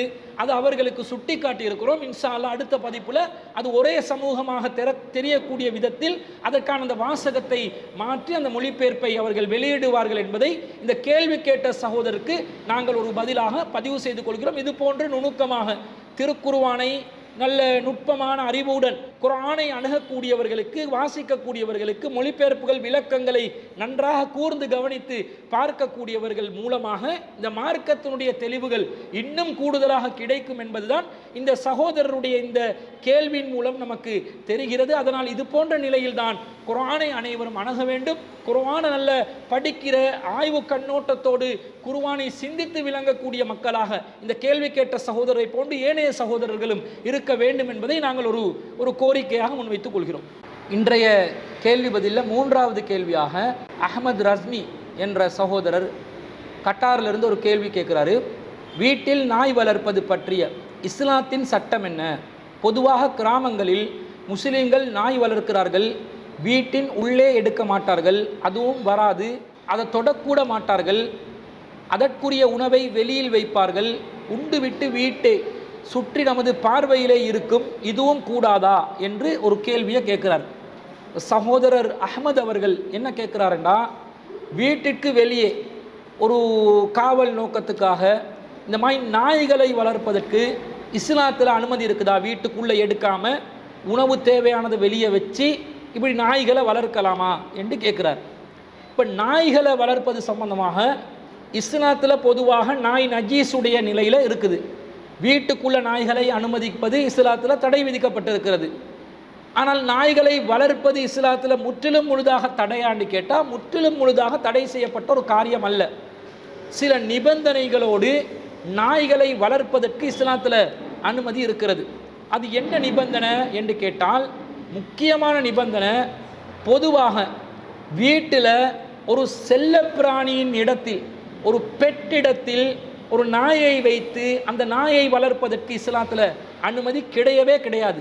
அது வீட்டுக்குள்ளேயா இருந்தாலும் சரி, வீட்டுக்கு வெளியே வைத்தாலும் சரி, ஒரு செல்லப்பிராணியின் அந்தஸ்தில் இருந்து ஒரு நாயை வளர்க்கலாமான்னு கேட்டால் அப்படிப்பட்ட ஒரு நிலையில் நாயை வளர்ப்பதற்கு அனுமதி இல்லை.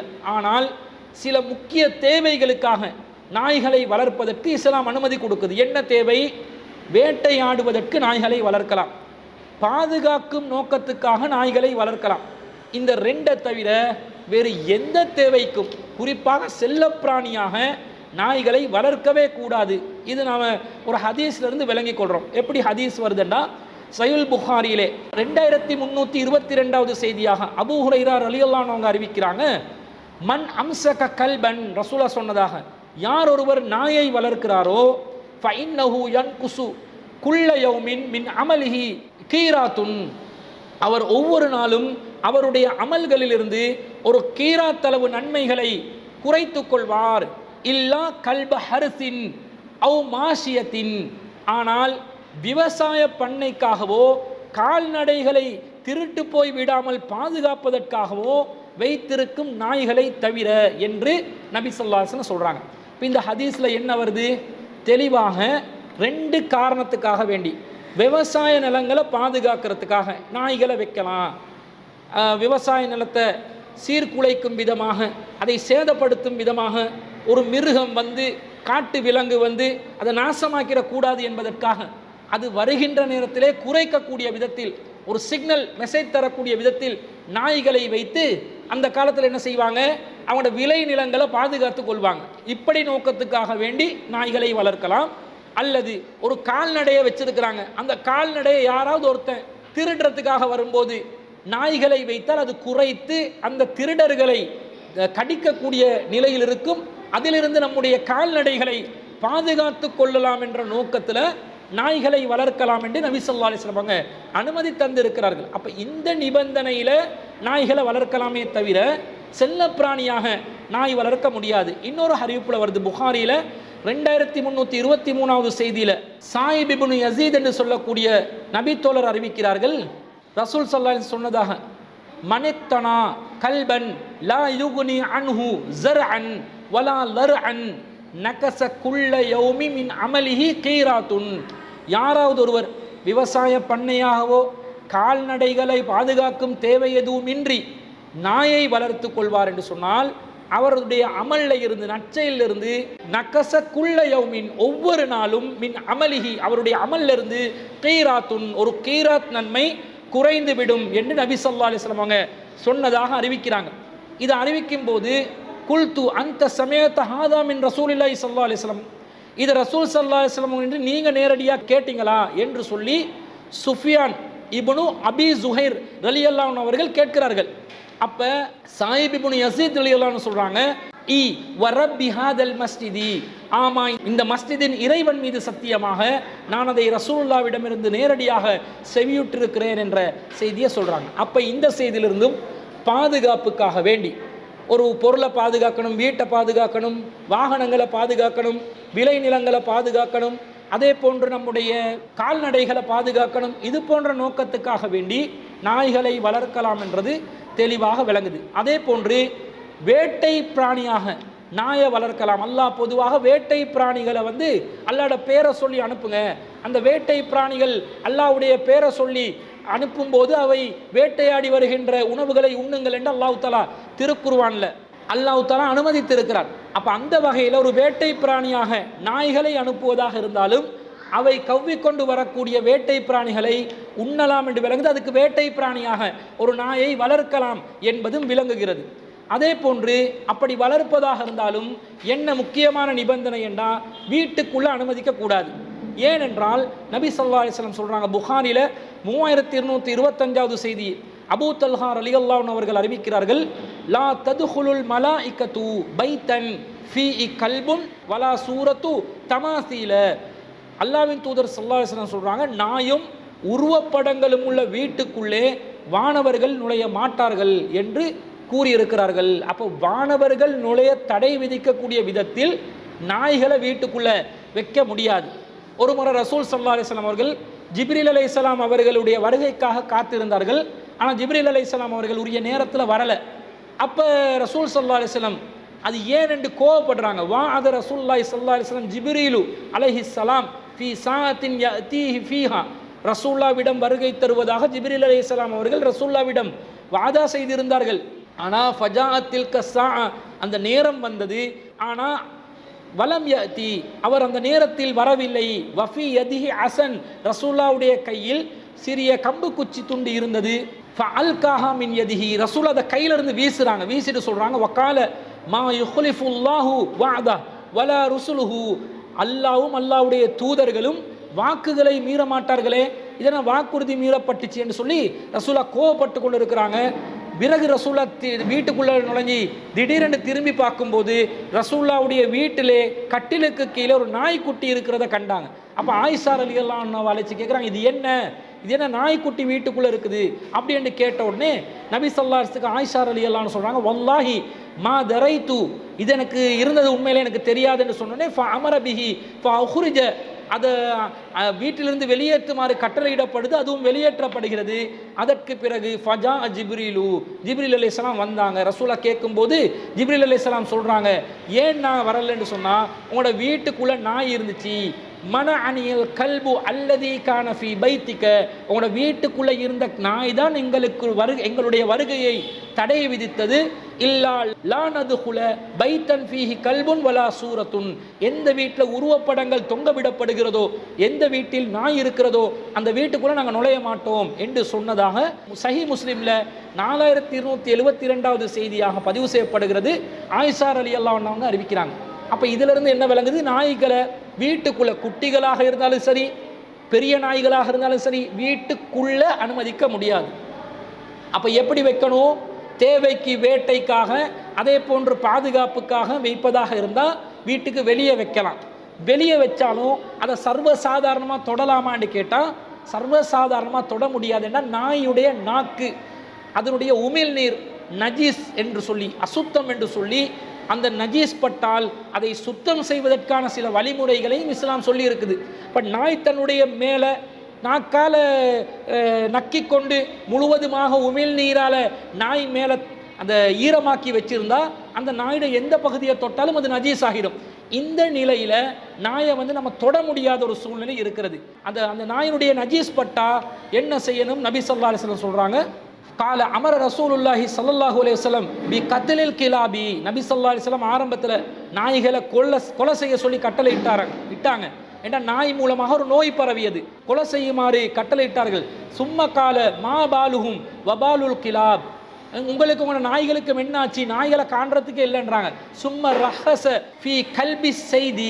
பிறகு நபி ஸல்லல்லாஹு அலைஹி வஸல்லம் அவர்கள் வேட்டை நாய்களுக்கும் வ கல்பில் கனமி, கால்நடைகளை பாதுகாக்கும் நாய்களுக்கும் அனுமதி கொடுத்தார்கள். அனுமதி கொடுத்து ரசூலுல்லாஹ் சொல்றாங்க, இதா வல அல் கல்பு ஃபில் இனாஇ ஃபக்ஸிலு சபஅ மர்ராத், உங்களுடைய நாய்களை உங்களுடைய பாத்திரங்களில் வாயை வைத்து விட்டால் அதை 7 தடவை நீங்கள் கழுவிக்கொள்ளுங்கள் என்று நபி ஸல்லல்லாஹு அலைஹி வஸல்லம் சொன்னதாக சஹீஹ் முஸ்லிமில் 473வது செய்தியாக பதிவு செய்யப்படுகிறது. இதை அப்துல்லா இப்னு முகஃபல் ரலியல்லாஹு அன்ஹு அவர்கள் அறிவிக்கிறார்கள். அப்போ இந்த செய்தியில் தெளிவாக வருது, வேட்டை நாய்களுக்கு அனுமதி, பாதுகாக்கிற நாய்களுக்கு அனுமதி. ஆனால் அந்த நாய்கள் வாய் வைத்த பாத்திரமாக இருந்தால் 7 தடவை கழுவணும், 1 தடவை மண்ணால் கழுவிக்கொள்ள வேண்டும், 6 தடவைகள் தண்ணீரால் கழுவிக்கொள்ள வேண்டும் என்பது தெளிவாக விளங்குகிறது. அப்போ அதை சாதாரணமாக தொடக்கூடிய நிலையில் அந்த நாய்களை வைத்து கொள்ள முடியாது என்றும் தெளிவாக விளங்குகிறது. கேள்வி கேட்ட சகோதரர் அஹ்மத் என்ன சொல்கிறாரு? வெளியே வைக்கிறோம், உணவுகளையும் வெளியே தான் கொடுக்குறோம், வீட்டுக்குள்ளேயும் அது வராது, இந்த நிலையை நாயை வளர்க்கலாம்னா நாயை வளர்க்கலாம். ஆனால் என்ன நோக்கத்துக்கு வளர்க்குறீங்க? அது ஒரு செல்லப்பிராணியாக வளர்க்குறீங்களா, அல்லது வேட்டை என்ற நோக்கம், பாதுகாப்பு என்ற நோக்கத்துக்கு வளர்க்குறீங்களா? இந்த 3 நோக்கத்தில் செல்லப்பிராணியாக வளர்க்கும் நோக்கத்தில் நாயை வளர்க்க முடியாது. ஏன்னா அதில் எந்த தேவையும் இல்லை. தேவை இல்லாமல் எதுக்கு வளர்க்குறீங்கன்றாங்க ரசூலுல்லாஹ். ஆரம்பத்தில் நாய்களை கொலை செய்யவே சொல்கிறாங்க, பிறகு ரசூல் ஸல்லல்லாஹு அலைஹி வஸல்லம் அனுமதி கொடுக்குறாங்க. இந்த 2க்கு மட்டும் அனுமதி. அது அல்லாதவைகளை அது பாட்டுக்கு ஒரு நோய் பரவினதுனால கொலை செய்ய சொன்னதுனால அது 2 அல்லாத உங்களோட வீடுகளுக்கு வெளியே அருகில் வைத்து கொள்ள வேண்டாண்டாங்க. அந்த நிலையில் நாங்கள் நாய்களை எப்படி வச்சுக்கொள்ளலாம்? செல்லப்பிராணியாக நாய்களை வைக்க முடியாது. இந்த 2 நோக்கம் இருந்தால் மட்டும் இந்த நிபந்தனைகளுக்கு கீழே நாய்களை வச்சு கொள்ளலாம் என்றது, வளர்த்து கொள்ளலாம் என்பது இந்த கேள்வி கேட்ட சகோதரருக்கு இந்த ஆதாரங்களிலிருந்து நாங்கள் தெளிவாக புரிந்து கொள்ளக்கூடிய நிலைப்பாட்டை ஒரு பதிலாக பதிவு செய்து கொள்கிறோம். 4வது கேள்வியாக சகோதரர் ஒருவர் என்ன கேட்குறாருண்டா, அவர் கேள்வி கேட்ட நாளில் போடுறாரு, இன்று ஒரு பள்ளியில் ஜும்ஆவின் போது குத்துபா நடந்து கொண்டிருக்கும் போது சுன்னத் தொழ வேண்டாம் என்று முஅத்தின் எலான் செய்வதை கண்டேன், இது ஏற்றுக்கொள்ளக்கூடியதா என்று கேட்கிறார். இலங்கையில் தான் ஒரு சகோதரர் கேட்குறாரு, ஊரையும் பேரையும் குறிப்பிடலை. அவர் என்ன கேட்குறாருண்டா, அவர் ஜும்மா குத்துபா நடைபெறும் போது சுன்னத் தொழ ஆரம்பிச்சிருக்கிறார் போல, இப்போ சுன்னத் தொழ வேண்டாம் என்று முஅத்தின் ஒருவர் பகிரங்கமாக அறிவிப்பு செய்திருக்கிறார், இது சரியாண்டு கேட்குறாரு. இப்படி முஅத்தின் ஒருவர் சுன்னத் தொழ வேண்டாம் என்று பொதுவாக அறிவிப்பது சரியான நடைமுறையாண்டு கேட்டால் சரியான ஒரு நடைமுறை அல்ல. அனஃபி மதுஹபை சேர்ந்தவர்கள் ஜும்மாவுக்கு முன்னாடி பள்ளிவாசலுக்கு வந்தால் எந்த தொழுகையும் தொழக்கூடாதுண்டுவாங்க. ஆனால் ஷாஃபி மதுஹபினர் ஜும்மாவுக்கு முன் சுன்னத்தில்லை, ஆனால் பள்ளிவாசலுக்குள்ளே வந்தால் தஹியத்துல் மஸ்ஜித் தொழலாம் என்ற கருத்தை சொல்லுவாங்க. இந்த 2 சாராருடைய கருத்துக்கு மாற்றமான ஒரு கருத்தில் நாங்கள் இருக்கிறோம். என்ன மாற்றமான கருத்துண்டா, ஜும்மாவை பொறுத்தவரையில் ஜும்மா இமாம் ஹுத்துபா செய்து கொண்டு இருக்கக்கூடிய நேரத்தில் ஒருவர் வந்து தொழலாமா என்று கேட்டால் தாராளமாக தொழலாம். ஆனால் அந்த தொழுகை என்ன தொழுகை? தஹியத்துல் மஸ்ஜித் தொழுகையா ஜும்மாவின் முன் சுன்னத்தா என்பதை நாங்கள் ஆய்வு செய்து பார்த்து ஒரு முடிவெடுக்க வேண்டும். இப்போ கேள்வி கேட்ட சகோதரருடைய முதலாவது அடிப்படையான கேள்வி என்னென்னா, ஜும்மால இமாம் ஹுத்துபா செய்து கொண்டு இருக்கிறார், ஒருவர் தொழ ஆரம்பித்தால் சுன்னத் தொழவோ தஹியத்துல் மஸ்ஜிதோ தொழ ஆரம்பிக்கிறாரு, இமாம் என்ன சொல்றாரு? ஜும்மாவு ஹுத்துபா நடக்கும்போது யாரும் சுன்னத் தொழ வேண்டாம் என்று பகிரங்கமாக அறிவிக்கிறார். இப்படி அறிவிப்பது சரியான்னு கேட்டால் இப்படி அறிவிப்பது சரியில்லை. காரணம், சஹீஹுல் புகாரியிலே 930வது செய்தியாக ஜாபிர் இப்னு அப்துல்லா ரலியல்லாஹு அன்ஹு அவர்கள் அறிவிக்கக்கூடிய ஒரு செய்தி வருது. ஜா ரஜுலுன் வன் நபியு ஸல்லல்லாஹு அலைஹி வஸல்லம் யஹ்துபுன் நாஸ யௌமல் ஜும்ஆத்தி. ரசூல் ஸல்லல்லாஹு அலைஹி வஸல்லம் ஜும்மால குத்துபா நடத்தி கொண்டிருக்கும் போது ஒரு மனிதர் வந்தார். ரசூல் அவரிடம் கேட்கிறார், அசல்லைத யா ஃபுலான், ஏ மனிதரே நீங்கள் தொழுதீர்களா என்று கேட்கிறார்கள். அப்ப அவர் சொல்கிறார், லா, இல்லை நான் தொழவில்லை. ரசூலா சொல்றாங்க, கும் ஃபர்கா, நீங்கள் எழும்பி 2 ரக்காத் தொழுங்க என்று நபி ஸல்லல்லாஹு அலைஹி வஸல்லம் அவங்க கட்டளை இடுறாங்க. அப்ப தெளிவாக இந்த ஹதீஸ்ல இமாம் ஹுத்துபா செய்து கொண்டிருக்கும் போது 2 ரக்காத் தொழுமாறு, தொழாத மனிதருக்கு தொழுமாறு ரசூலா கட்டளை இட்டாங்களா இல்லையா? அப்ப எப்படி சுன்னத் தொழ வேண்டாம், தொழுகை தொழ வேண்டாம் என்று எப்படி ஒரு முஅத்தின் அறிவிப்பு செய்யலாம்? அப்படி அறிவிப்பு செய்ய முடியாது. இப்ப இவர் தொழுத தொழுகை ஜும்மாவின் முன் சுன்னத்தா அல்லது தஹியத்துல் மஸ்ஜிதாக தொழுகிற தொழுகையா? தஹியத்துல் மஸ்ஜித் என்றா ஒரு பள்ளிவாசலுக்கு காணிக்கையாக தொழக்கூடிய ஒரு தொழுகை. யார் ஒருவர் எந்த நேரத்தில் பள்ளிக்குள்ள நுழைந்தாலும் 2 ரக்காத் தொழாமல் நீங்கள் அமராதீர்கள் என்று ரசூலுல்லாஹ் சொல்றாங்க. அப்ப அது ஜும்மா நேரத்துக்கு பிரத்யேகமாக வந்ததில்லை, எல்லா நேரத்தையும் குறிக்கும். 2 ரக்காத் மஸ்ஜிதுக்கு காணிக்கையாக தொழாமல் அந்த பள்ளிவாசலில் நாங்கள் உட்கார முடியாது. இது நபி ஸல்லல்லாஹு அலைஹி வஸல்லம் அவர்கள் பொதுவாக நமக்கு சொல்லி தந்திருக்கக்கூடிய, வழிகாட்டி இருக்கக்கூடிய தஹியத்துல் மஸ்ஜித் என்ற தொழுகை. இப்போ இந்த ஹதீஸில் அசல்லைத யா ஃபுலான், ஏ மனிதரே நீங்கள் தொழுதீர்களான்னு ரசூலுல்லாஹ் கேட்டது தஹியத்துல் மஸ்ஜித் தொழுகையை தான் என்று சில அறிஞர்கள் இதுக்கு விளக்கம் சொல்கிறாங்க. குறிப்பாக இமாம் நவவி போன்ற அறிஞர்கள் இது தஹியத்துல் மஸ்ஜித் தான் குறிக்கும், வேறு எந்த தொழுகையுமே குறிக்காது என்று மிகவும் பிடிவாதமாக வாதிடுவார்கள். இன்னும் பல அறிஞர்களும் இது தஹியத்துல் மஸ்ஜித் தான் குறிக்குது என்று வாதிடுகிறார்கள். இப்போ இவர்கள் சொல்லக்கூடிய விதத்தில் பள்ளிவாசலுக்கு அந்த மனிதர் தொழாமல் அமர்வதற்கு முயற்சி செய்யும் போது ரசூலா நீங்கள் தொழுங்கள் என்று சொன்னது தஹியத்துல் மஸ்ஜிதை குறிக்குதா? தஹியத்துல் மஸ்ஜித் என்றது அந்த அளவுக்கு வலியுறுத்தப்பட்ட நிலையில் குத்துபா நடக்கும் போது கூட அதை தொழுதுட்டுத்தான் உட்காரணும் என்ற அளவுக்கு அது வலியுறுத்தப்பட்ட ஒரு நிலையில் இருக்கக்கூடிய ஒன்றா என்பதை நாங்கள் கவனிக்க வேண்டும். அப்போ இந்த ஹதீஸுக்கு வேறு ஹதீஸுகள் விளக்கமாக வந்திருக்குதா? இதை விட கூடுதலான விளக்கங்களோடு ஏதாவது ஒரு செய்தி வந்திருக்குதான்னு பார்த்தா இதே ஹதீஸை இன்னும் கூடுதலாக விளக்கக்கூடிய விதத்தில் இப்னு மாஜால 1104வது செய்தி பதிவு செய்யப்பட்டிருக்கிறது. இதே அபூ ஹுரைரா ரலியல்லாஹு அன்ஹு அறிவிக்கிறாங்க. யார் வந்தாங்க, என்ன செஞ்சாங்கன்ற முழு விவரமும் இந்த ஹதீஸ்ல கிடைக்குது. என்ன நடக்குது? ஜா சுலைக்குல் கத்ஃபானி, சுலைக்குல் கத்ஃபான் என்று சொல்லக்கூடிய நபி தோழர் ரசூலுல்லாஹ்விடம் வருகிறார். வ ரசூலுல்லாஹி ஸல்லல்லாஹு அலைஹி வஸல்லம் யஹ்துபு, ரசூலுல்லாஹ் ஜும்மாவிலே குத்துபா செய்து கொண்டிருக்கும் பொழுது ஃபகால லஹு நபி ஸல்லல்லாஹு அலைஹி வஸல்லம், ரசூலுல்லாஹ் அவரிடம் கேட்கிறார்கள், அஸல்லைத ரக்அத்தைனி கப்ல அன் தஜீஅ, நீங்கள் இங்கே வருவதற்கு முன்பதாக 2 ரக்காத்துகள் தொழுதீர்களா என்று ரசூலுல்லாஹ் கேட்கிறாங்க. காலலா, அவர் இல்லை என்று சொல்கிறார். கால ஃபஸல்லி ரக்அத்தைனி, நீங்கள் 2 ரக்காத்துகள் தொழுங்கள், வதஜவ்வஸ் ஃபீஹிமா, அந்த 2 சுருக்கமா தொழுங்க என்று ரசூலுல்லாஹ் சொன்னதாக தெளிவான விளக்கங்களோடு வருது. இதுல ரசூலுல்லாஹ் என்ன கேட்கிறாங்க?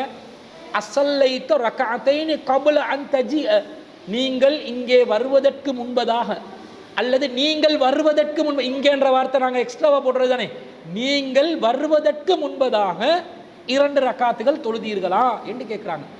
இப்போ சுலைக்குல் கத்ஃபானி என்று சொல்லக்கூடிய நபித்தோழர் எங்கே வந்தாங்க? பள்ளிவாசலுக்கு தானே வந்தாங்க.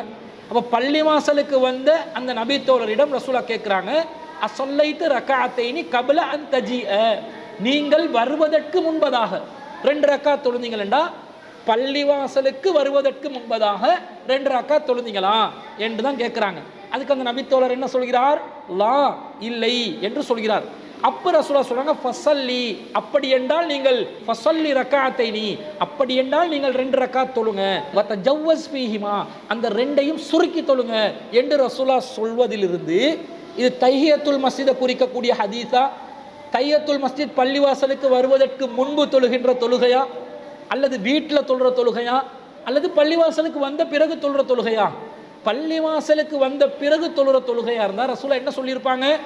2 ரக்காத் பள்ளிவாசலில் தொழுதுட்டு தானே உட்காரணும், தொழாம உட்காருங்கன்னு கண்டிச்சிருப்பாங்க.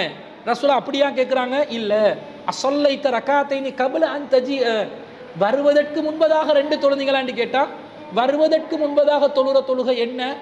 வீட்டிலிருந்து ஜும்மாவுடைய நேரத்தில் தொழுறக்கூடிய தொழுகையாக இருந்தால், அல்லது பள்ளிவாசலுக்கு முன்பதாக தொழுகக்கூடிய தொழுகையாக இருந்தால் அது கண்டிப்பாக ஜும்மாவுடைய முன் சுன்னத்தாகத்தான் இருக்கணும். எல்லா பாங்குக்கும் இக்காமத்துக்கும் இடையில் 2 ரக்காத் இருப்பதை போன்று ஜும்மால மட்டும் சற்று வித்தியாசமாக ஜும்மால இமாம் மிம்பருக்கு ஏறிய பிறகு பாங்கு நடைபெறும், அதற்கு பிறகு ஹுத்துபா நடைபெறும், அதற்கு பிறகு இகாமத் நடைபெறும். பொதுவாக சுன்னத் தொழுகைகள் பாங்குக்கும் இகாமத்துக்கும் இடையில் இருக்கும். ஜும்மா நாளில் மட்டும் ரசூலா இங்க அசல்லைத்த ரக்காத்தைன்னு கபுல அந்த நீங்க வர்றதுக்கு முன்னாடி 2 ரக்காத் தொழுந்தீங்களா, தொலை இல்லை என்றால் அந்த 2 ரக்காத் வலியுறுத்தப்படுது, முன் சுன்னத் வலியுறுத்தப்படுது, நீங்க தொழுங்க என்று சொன்னதாகத்தானே வருது. இது தஹியத்துல் மஸ்ஜிதை குறிக்கவே குறிக்காது என்பது இந்த வாசகத்திலிருந்து விளங்குதா இல்லையா? விளங்குது. இப்ப இமாம் இந்த முஅத்தின் என்ன சொல்றார், இமாம் மிம்பர்ல இருக்கும்போது யாருமே சுன்னத்தே தொழாதீங்கன்றாங்க.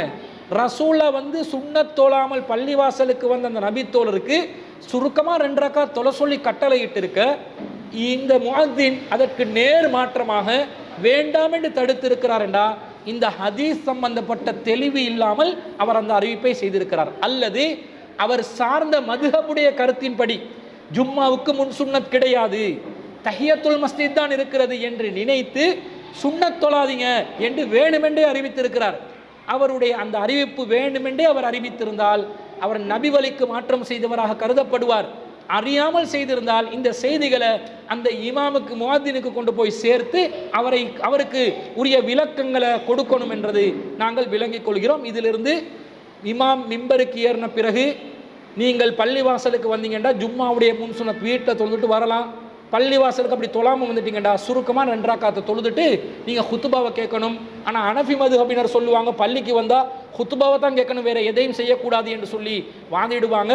இந்த ஹதீஸ் அதுக்கு மாற்றமாக சுருக்கமாக தொழுங்க, அதுக்காக நீளமான தொழுகை இல்லாமல் சுருக்கமாக தொழுது ஹுத்துபாவில் நீங்கள் பங்கு பெறணும் என்றது தான் இஸ்லாம் சொல்லக்கூடிய தெளிவான நிலைப்பாடாக இருப்பதை நாம் அறிந்து கொள்ள முடிகிறது. இதுதான் அந்த சகோதரருக்கு பதிலாக நாங்கள் பதிவு செய்து கொள்கிறோம். இன்றைய நிகழ்ச்சியில் 5வது கேள்வி, இறுதி கேள்வியாக ஒரு சகோதரர் என்ன கேட்கிறாருடா, நான் ஒரு நகைக்கடை வியாபாரியாக இருக்கிறேன். எனது கேள்வி என்னவென்றால், எனது கடையில் பஞ்சாயுதம் எனும் ஆபரணத்தை நான் விற்று வருகிறேன். இதை மாற்று மதத்தவர்கள் தமது பிள்ளைகளுக்கு ஒரு தீய சக்திகளிலிருந்து அவர்களை காப்பாற்றும் என்ற நம்பிக்கையில் அணிவிக்கின்றனர். இது எல்லா கடைகளிலும் பரவலாக விற்கப்படுகிறது. இதை விற்பதால் ஷிர்கிற்கு துணை போனவர்களாகி விடுவோமா? விளக்கம் தரவும். அதன் படத்தை இத்துடன் இணைத்துள்ளேன். நான் ஐயூப் கான் ரம்புக்கனையில் இருந்தென்று சொல்லி ஒரு சகோதரர் கேள்வி கேட்கிறார். அவர் என்ன கேட்கிறாருன்னா, தீய சக்திகளிலிருந்து காப்பாற்றும் நம்பிக்கையுடன் அணியும் இந்த பஞ்சாயுதம் போன்ற ஆபரணங்களை விற்பது ஷிர்க்குக்கு துணை போறதாக ஆகுமா என்று தான் கேட்கிறார். இது அகீதா சம்பந்தப்பட்ட கொள்கை சம்பந்தப்பட்ட ஒரு அடிப்படையான விஷயம் என்பதனால இதில் மிகவும் நுணுக்கமான தெளிவோடு நுணுக்கமான விளக்கத்தோடு நாங்கள் இதை பேணுதலாக இருக்க வேண்டிய ஒரு விஷயமாகத்தான் இருக்கிறது. இதில் என்ன இஸ்லாம் சொல்லுது, ஏதாவது ஒரு பொருள் ஒன்றை வைத்து தீய சக்திகளிலிருந்து அதே மாதிரி அல்லாஹ்விடமிருந்து நமக்கு ஏற்படக்கூடிய கெட்ட விஷயங்கள் இருந்து வல் கதிரி ஹைரிஹி வஷர்ரிஹி மினல்லாஹி தஆலா, ஈமான்ல அடிப்படையான விஷயத்தில் நாங்கள் விதியை நம்புவோம். ஹைரிஹி அந்த விதியில் வரக்கூடிய நல்லதும், வஷர்ரிஹி அதில் ஏற்படக்கூடிய தீங்கும் மினல்லாஹி தஆலா அல்லாஹ்விடமிருந்து தான் வருகிறது. இதுதான் நம்பிக்கை, அகீதா. அப்போ கெட்ட விஷயம் வரும்போது அது அல்லாஹ்விடமிருந்து வருகிறது, தீய சக்திகளிடமிருந்து வருவதாக இவர்கள் நினைத்து கொண்டு சில உபகரணங்களை வைத்து, சில ஆபரணங்களை வைத்து, சில கருவிகளை வைத்து, சில அணிகலங்களை வைத்து அந்த தீய சக்திகளிடமிருந்து நமக்கு பாதுகாப்பு கிடைக்கும் என்று நம்புவது இஸ்லாத்தில் எப்படிப்பட்ட ஒரு நிலையில் இருக்கக்கூடிய நம்பிக்கை என்று கேட்டால் அது தெளிவான ஷிர்க் தான். அல் குர்ஆனில் 6வது அத்தியாயத்தில் 17வது வசனத்தில் அல்லாஹ் சொல்கிறான், வஇன் யம்சஸ்கல்லாஹு பிதுர்ரின், அல்லாஹ் ஒரு துன்பத்தை உங்களுக்கு அல்லாஹ் ஏற்படுத்தினால் ஃபலா காசிஃப லஹு இல்லா ஹுவ, அல்லாஹுவை தவிர அதிலிருந்து உங்களை தடுப்பவன் யாரும் இல்லை. வஇன் யம்சஸ்க பிஹைரின், அல்லாஹ் உங்களுக்கு ஒரு நன்மையை நாடினால் ஃபவ்வ அலா குல்லி ஷைஇன் கதீர், அவன் ஒவ்வொரு பொருள் மீதும் சக்தி வாய்ந்தவனாக இருக்கிறான் என்று அல்லாஹ் சொல்கிறான். அல்லாஹ் இங்கே என்ன சொல்கிறான், நமக்கு எது அடிப்படை கொள்கை விளக்கம், ஒரு தீய விஷயம் நமக்கு நடக்கிறதா இருந்தால் ஃபலா காசிஃப லஹு இல்லா ஹுவ, அந்த தீய சக்தியை தடுப்பது, அந்த தீய விஷயங்களை துன்பத்தை தடுப்பது அல்லாஹுவை தவிர வேறு யாராலும் செய்ய முடியாது, எதுவாலும் செய்ய முடியாது. அப்போ ஒரு கருவி, ஒரு ஆபரணம், ஒரு அணிகலம், ஏதாவது ஒரு பொருள் அந்த துன்பத்தை நீக்குமா, அந்த கெட்ட விஷயத்தை தடுக்குமா என்று கேட்டால் தடுக்காது. இது இஸ்லாத்துடைய அடிப்படை கோட்பாடாக இருக்கிறது. அப்படி இருக்கும்போது ஒரு பொருளை நம்பி அந்த நம்பிக்கையோட இது தீய சக்தியிலிருந்து நம்மளை பாதுகாக்கும் என்ற நம்பிக்கையோட தட்டு, தாயத்து, தகடு எதை வச்சாலும் வீடு பாதுகாவல் என்று எந்த பொருளை நீங்கள் வச்சாலும், என்னதான் மந்திர சொற்களை சொன்னாலும் அது சிறுக்கா என்று கேட்டால் கண்டிப்பாக அது சிறுக்கில் தான் வரும். நபி ஸல்லல்லாஹு அலைஹி வஸல்லம் அவர்களிடம் சில நபி தோழர்கள் பையத் செய்வதற்காக 10 பேர் கொண்ட ஒரு கூட்டம் வர்றாங்க. அக்பல இலைஹி ரஹ்துன் ஃபபாய திஸ்அத்தன், ரசூல் ஸல்லல்லாஹு அலைஹி வஸல்லம் ஒரு கூட்டம் வர்றாங்க. அதில் 9 பேர் ரசூலாவிடம் பையத் செய்கிறாங்க. அம்சகான் வாஹிதின், ஆனால் ஒருத்தர்கிட்ட ரசூலா பையத் வாங்கலை.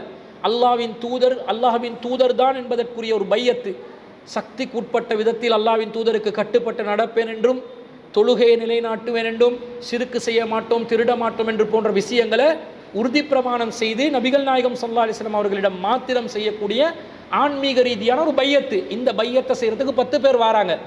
9 பேர்கிட்ட ரசூலா பையத் எடுக்கிறாங்க, ஒருத்தர்கிட்ட எடுக்கலை. பகாலு, மக்கள் கேட்குறாங்க, யா ரசூல் அல்லாஹ், அல்லாஹ்வின் தூதரே, பாயஅத திஸ்அத்தன், 9 பேர்கிட்ட பையத் செஞ்சீங்க, வ தரக்த ஹாதா, இவரை மட்டும் விட்டுட்டீங்களே, ஏன் விட்டீங்க என்று கேட்குறாங்க. இப்போ ரசூலா சொல்கிறாங்க, கால இன்ன அலைஹி தமீமத்தன், அவரிடம் ஒரு தாயத்து இருக்கிறது, ஒரு மந்திரிக்கப்பட்ட ஒரு பொருள் இருக்கிறது, தீய சக்திகளை விட்டு தங்களை பாதுகாக்கும் எண்ணத்தில் அணியப்பட்ட ஒரு கருவி இருக்கிறது, ஒரு அணிகலம் இருக்கிறது. ஃபஅத்ஹல யதஹு, ரசூலா அந்த தாயத்தை இழுத்து எடுத்து ஃபகதாஹா, அதை வெட்டி போட்டு துண்டித்து ஃபபாயஹு, அவரிடமும் பையத்தை வாங்கினார்கள் என்ற செய்தியை முஸ்னத் அஹ்மதுல 16781வது செய்தியாக பார்க்குறோம். உக்குபத் பின் ஆமிர் ரலியல்லாஹு அன்ஹு அறிவிக்கிறாங்க. அதில் கடைசியாக ரசூலா சொல்றாங்க, வகால மன் அல்லக தமீமத்தன் ஃபகத் அஷ்ரக, யார் ஒருவர் தாயத்தை தொங்க விடுவாரோ அவர் அல்லாஹ்க்கு ஷிர்க் செய்து விட்டார், இணை கற்பித்து விட்டார் என்று தீய சக்திகளிலிருந்து தங்களை பாதுகாப்பதற்காக அணியக்கூடிய எந்த ஒரு பொருளாக இருந்தாலும் அது ஷிர்க்கான ஒரு காரியம், அது ஷிர்க்கான ஒரு பொருள் என்று சொல்லி நபி ஸல்லல்லாஹு அலைஹி வஸல்லம் தடுத்த செய்தியை பார்க்குறோம். அப்போ பஞ்சாயுதம் என்றது தெளிவாக மாற்று மதத்தவர்கள் அவர்களுடைய நம்பிக்கை பிரகாரம் தீய சக்திகளிலிருந்து அவர்களை பாதுகாக்கும் என்ற நம்பிக்கையினால் அணுகிறார்கள் என்பதை இந்த கேள்வி கேட்ட சகோதரரும் நன்றாக புரிந்து வைத்திருக்கிறார். அவர் மாத்திரமல்லாமல் அவருடன் இந்த வியாபாரத்தில் ஈடுபடக்கூடிய ஏனைய சகோதரர்களும் இதை தெரிஞ்சு கொண்டே தான் விற்பனை செய்கிறாங்கண்டா. இது ஷிர்க்குக்கு துணை போனதாக ஆகுமான்னு கேட்டால் ஆகும். இது தெளிவாக மாற்று மதத்தவர்களுடைய ஷிர்க்கான ஒரு நம்பிக்கைக்காக வேண்டி மாத்திரம் செய்யப்படுகின்ற ஒன்று. அப்படி இருக்கும்போது அதை எப்படி நாங்கள் விற்கலாம்? அது ஷிர்க்குக்கு துணை போகிறதா ஆகாதா? கண்டிப்பாக துணை போகிறதாக ஆகும். அல் குர்ஆன்ல 5வது அத்தியாயத்தில் 2வது வசனத்தில் அல்லாஹ் சொல்றான், வத்தஆவனு அலல் பிர்ரி வத்தக்வா, நன்மையிலும் தக்வாவிலும் இறையச்சத்திலும் ஒருவருக்கொருவர் நீங்கள் உதவி செய்து கொள்ளுங்கள். வலா தஆவனு அலல் இஸ்மி வல் உத்வான், பாவத்திலும் வரம்பு மீறும் காரியத்திலும் ஒருவருக்கொருவர் உதவி செய்து கொள்ளாதீர்கள். வத்தகுல்லாஹ், அல்லாஹ்வை அஞ்சிக் கொள்ளுங்கள். இன்னல்லாஹ ஷதீதுல் இகாப், அல்லாஹ் கடுமையாக தண்டிப்பவன் என்று அல்லாஹ் தஆலா தெளிவாக நமக்கு பாவத்துக்கு வரம்பு மீறத்துக்கு உதவக்கூடாது என்று தடுத்துட்டான். இந்த பஞ்சாயுதம் என்ற ஆபரணம் அவங்களோட மத நம்பிக்கை பிரகாரம் ஷிர்க்கான ஒரு பொருளாக இருக்கும்போது அதை எப்படி விற்பனை செய்யலாம்? விற்பனை செய்ய முடியாது. அது பாவத்துக்கு துணை போகிறதாக நேரடியாக நாங்கள் ஷிர்க்கில் ஈடுபடாட்டிலும் மறைமுகமாக ஷிர்க்குக்கு உதவி செய்ததாக ஆகிவிடும் என்பதனால கண்டிப்பாக இது போன்ற பொருட்கள், அது பஞ்சாயுதமாக இருந்தாலும் வேறொரு பொருளாக இருந்தாலும், ஷிர்க்குக்கு துணை போகக்கூடிய விதத்தில் இருக்கக்கூடிய ஒரு பொருளாக இருந்தால் அவற்றை விற்பது இஸ்லாமிய மார்க்கத்தில் தெளிவாக தடை செய்யப்பட்டது, ஹராமான ஒரு நிலையில் இருக்கிறது. 2 நோக்கத்துக்காக பயன்படுத்தக்கூடிய ஒரு பொருளாக இருந்தால், ஒருத்தர் தேங்காய் விற்கிறாரு, அது கோயிலையும் பூஜைக்காக வேண்டியும் பயன்படுத்தப்படும், ஷிர்க்கான காரியத்துக்காகவும் பயன்படுத்தப்படும்.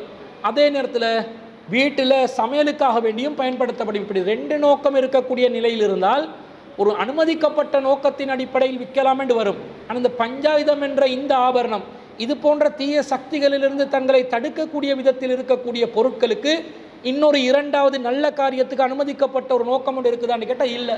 அப்படி இல்லாத நிலையில் இருக்கும்போது அது கண்டிப்பாக தடை செய்யப்பட்ட ஒன்றாகத்தான் இருக்கிறது என்பது அந்த சகோதரருக்கு பதிலாக பதிவு செய்து கொண்டு அதை விற்பனை செய்வது தவிர்க்க வேண்டும். அது தடை செய்யப்பட்ட ஒரு காரியம்தான் என்பதை தெளிவாக அணித்தரமாக கூறிக்கொண்டு இன்றைய வாரத்திற்கான சிடிஜேயின் உங்கள் கேள்வி பதில் நிகழ்ச்சியை நாங்கள் இத்துடன் நிறைவு செய்து கொள்கிறோம். இன்ஷா அல்லாஹ் உங்களுடைய கேள்விகளை தொடர்ச்சியாக அனுப்புங்கள்.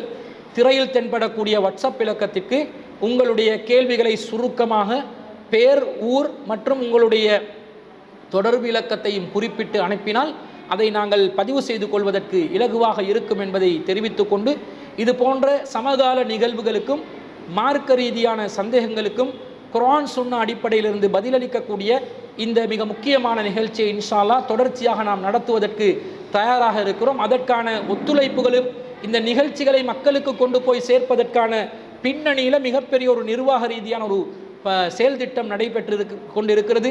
அதற்கான செலவினங்களும் இருக்கிறது. எனவே அதற்கான நிதி உதவிகளும் உங்களால் தரப்பட வேண்டும் என்ற ஒரு கோரிக்கையை முன்வைத்தவனாக இன்றைய நிகழ்ச்சியை நாம் நிறைவு செய்து கொள்கிறோம்.